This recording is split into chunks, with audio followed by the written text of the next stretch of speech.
So the way we met Animal House was because of a sad event in our family. Matthew, our 13-year-old son, had a lifelong companion, Maya, and sadly she passed away in January of last year. You know, we get these rewards of saving the animals, but also at the same time, we also get the rewards of making people's families and homes full.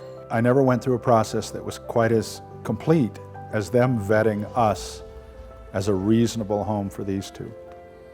I went to the shelter. They had the whole family go to Steve Inman's house, the gentleman who had done a lot of wonderful fostering. Then various members of the staff came here. So it was a long process, and I thank God for it.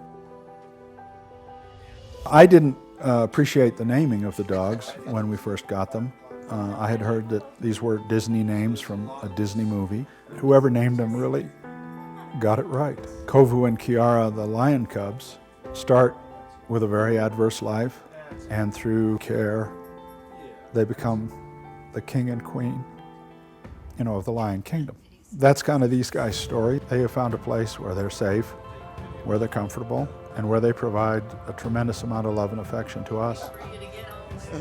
It's taught me that things always do get better. I remember when we first got them, they wouldn't move. Kovu was afraid of the ceiling fan. I think they had seen snow, but not like a lot of snow. Their eyes would light up when they see the snow, and they would run around in it and eat it and all that good stuff, and it was pretty cool.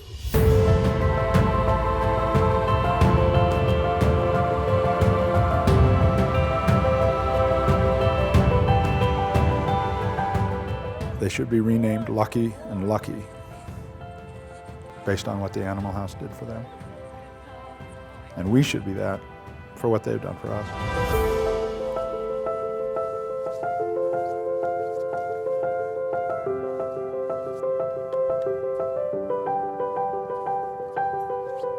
It's so funny because, you get into animal rescue because you want to rescue animals. But I think very quickly what you realize is that you're also rescuing people at the same time. It's a place for second chances, I think, for people and for dogs. Absolutely. When Maisie arrived at Animal House, we didn't know that anything was wrong with her. We took her from an Indian reservation where she had been abandoned and living on her own. When people would put a leash on her to take her out on a walk, she would scream. And that's when we discovered that she had a broken neck and was actually extremely lucky to have survived as long as she did. Hey, who's that? Oh, there you go. It was a huge medical miracle as far as I'm concerned, and as far as Kim, her foster, is concerned, and Animal House too. I mean, what a testament to their work and their faith. So she came home in a Christmas green cast. We don't give up. We don't say, hey, this is the impossible. I mean, thanks to the support of our amazing foster homes who are willing to foster dogs with these needs and CSU, we were able to work together and put a cast on her entire neck and get her healed and get her the medical care that she needed. Bye-bye. And I'm just Nice to see you again. fortunate to be the one to get to make her life better, because it's made mine better too. In the last 9 years, we've placed over 5,000 dogs. And some of those dogs have been what some people would refer to as super adoptable, and some special needs like a blind and deaf dog. It definitely challenged our dog training skills. Yeah, because she's definitely not easy to train. But a couple days before she arrived, I got really worried, thinking, how in the world can a dog that can't see or hear have any quality of life? And then She taught us. Then when she arrived at Animal House and jumped out of the car of the volunteer who brought her, I just laughed. I laughed out loud because I immediately knew there were no quality of life issues for this awesome dog. I really think they know that they were rescued.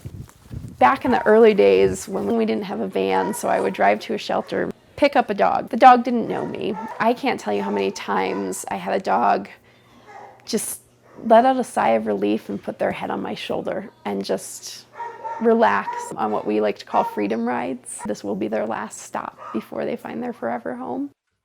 If Allie didn't drive down to Alamosa Springs or Alamosa County or wherever she was down there in the middle of winter and rescue this girl, she wouldn't have made it. And she wouldn't be in my life, and she wouldn't have touched so many other lives. She definitely needed me, but I'm pretty sure I needed her a little more. I loved her. I loved her the second I met her. If we didn't have these incredible people that cared so much about the dogs, we wouldn't be able to do what we do. Foster homes, volunteers, staff members, donors, grooming clients. It's a small shelter with a really big heart, and we do function more as a family. When I come in here and I watch the people who are filling out applications or walking dogs or looking at dogs, it's like, I'm amazed that there's still that many people who still have an open house and heart for dogs. Operationally, a new facility for us would be huge. We've made this building, this 2,300 square foot building, work for 9 years. And I use the term work loosely.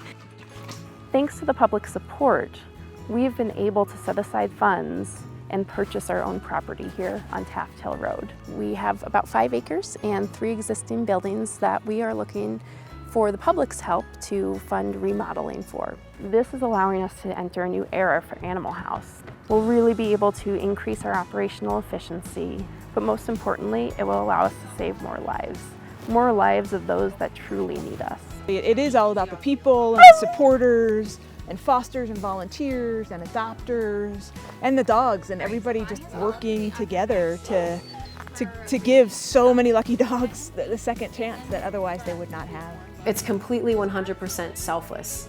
I mean, they ultimately just want so much to help, and they do. They do so much good. To me, Animal House just embraces the best of what's human and the best of what's dog. I went to all of the shelters in the Front Range area. I immediately noticed a complete difference between Animal House and everything else that I'd seen. Here was this facility that was clearly less than any of the others had, but the love and affection for the dogs showed in the first 30 seconds. What these guys are doing at the Animal House is truly inspiring. I'm so glad she's going home with you. Yeah, we'll send you some pictures. Please do. Love you.